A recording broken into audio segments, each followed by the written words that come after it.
में सडनली छुट्टी का घोषणा करना पड़ा कोरोना को देखते हुए। चलिए एक बार फिर जो है कुछ दिनों के लिए यहाँ हम लोग कह सकते हैं कि बहुत ही कम दिनों के लिए क्लास को बंद करनी पड़ी और 12 तारीख को जो है ओपन होनी है।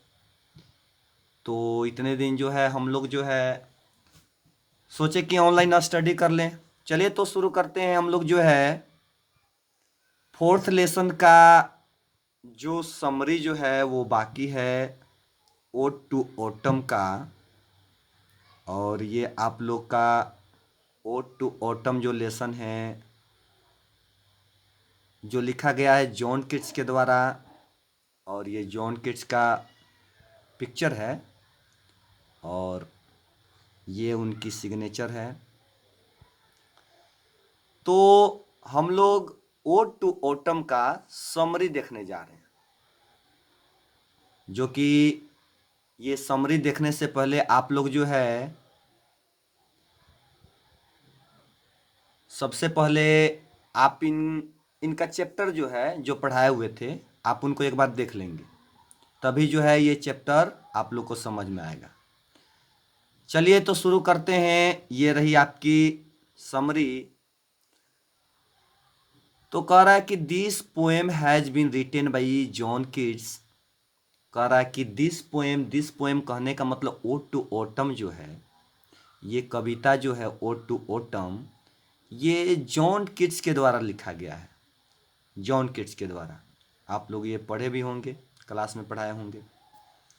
इसके अलावा कह रहे हैं कि he was a great lover of nature and on off the greatest English poet. कह रहे हैं कि ये एक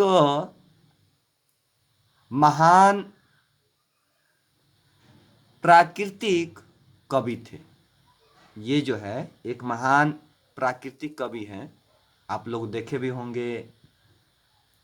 ओड टू ऑटम जो है इसमें नाइटिंगल के बारे में बात करते हैं। इसके अलावा जो है लैम्प्स के बारे में बात करते हैं, फ्रूट्स के बारे में बात करते हैं। इसके अलावा वहाँ के सीजन के बारे में बात करते हैं। तो इस जब कविता को पढ़ाए होंगे तो आप लोग जरूर सुने होंगे। इसके अलावा कहते हैं कि and on off the greatest English poet. इसके अलावा जो है उस समय का ये एक महान कवि थे। ऐसे तो उस समय कवि बहुत सारे कवि थे, लेकिन उनमें से ये जो है ये भी महान थे। कह रहा है कि he dead at the age of 26 because of tuberculosis. कह रहा है कि इनका जो मृत्यु है वो 26 साल के ही उम्र में हो। रीजन था ट्यूबरकुलोसिस। ट्यूबरकुलोसिस बीमारी के कारण जो है इनका मृत्यु हो गया। आप लोग को बताए भी होंगे 1795 में इनका जन्म हुआ था और 1821 में इनका मृत्यु हो गई। रीजन था ट्यूबरकुलोसिस। आप लोग को बताए थे कि इनका ये बहुत छोटे ही थे तब तक इनके पिताजी का देहांत हो गया, और थॉमस किट जिनका इनका पिताजी का नाम था। इसके अलावा इनका माता के जो है ट्यूबरकुलोसिस के कारण ही मृत्यु हो जाती है। तो चलिए आगे बढ़ते हैं। इसके बाद जो है in this poem kids describe beauty and characteristic of autumn. कह रहा है कि इस कविता में जॉन किट्स जो है सुंदरता के बारे में बात करते हैं और ऑटम के कैरेक्टर के बारे में बात करते हैं। कैरेक्टराइज कह सकते हो कि आप लोग जो है ऑटम के पात्र के बारे में बात करते हैं। इंग्लैंड में ऑटम की क्या भूमिका होती है, क्या महत्व है, उनके बारे में ये बात करते हैं जॉन कीट्स।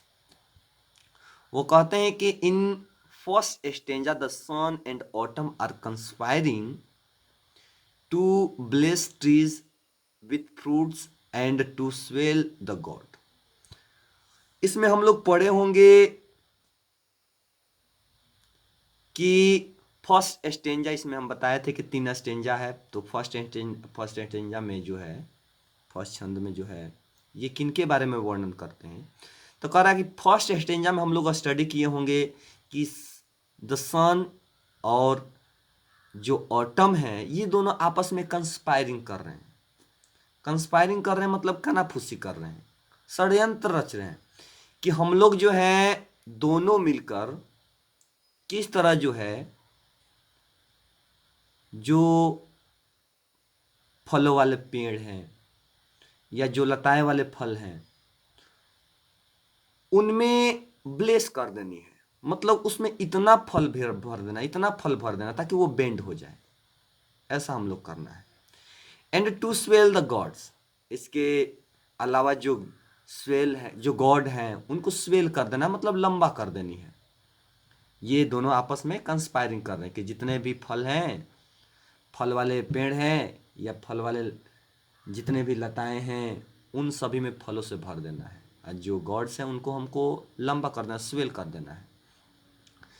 इसके अलावा वो कहते हैं कि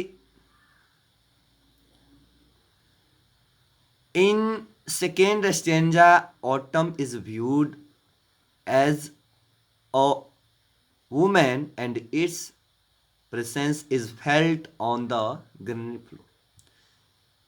इनमें हम बताए थे कि सेकेंड स्टेंजा जो है, सेकेंड स्टेंजा में कवि जो है ऑटम को एक महिला की तरह देख रहे हैं। ऑटम को एक महिला की तरह देख रहे हैं कि वो जो है एक ग्रीनरी फ्लोर पर बैठे हुए हैं और वो जो है, और वो जो है समझ लो फलों की इकट्ठा कर रहे हैं, फलों से जूस निकाल रहे हैं, ये काम कर रहे हैं। तो वही कह रहे हैं कि सेकेंड स्टेंजा में लेखक जो है ऑटम को एक महिला की तरह देख रहे हैं। इसके अलावा जो है in third stanza the music spectral of autumn is viewed. और थर्ड स्टेंजा में कवि जो है ऑटम के जो संगीत है, ऑटम के जो म्यूजिक हैं, उन्हें दिखाते हैं। इट कैन बी हियर्ड इन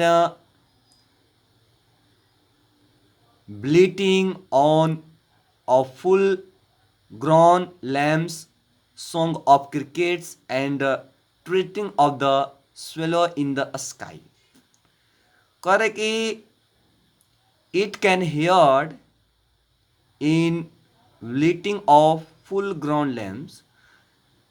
कह रहे हैं कि आप जो है ये ऑटम का जो गीत है, आप ऑटम के गीत के रूप में लेम्स के आवाज़ सुन सकते हैं। सॉन्ग ऑफ क्रिकेट, जो झिंगुर का गीत जो है, वो ऑटम का गीत है।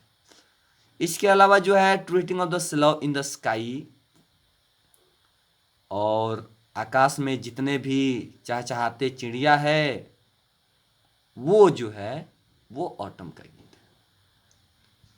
तो इसमें आप लोग जो है लाइन बाय लाइन इन्हें नोट करके रखोगे कॉपी में, ताकि जब क्लास शुरू हो तो आप लोग को दिक्कत ना हो। आप इसे पॉज करके आप पूरा इनको नोट करोगे, तब जो है आप जो है इसे रिमेम्बरिंग करोगे। चलिए, thank you watching my video.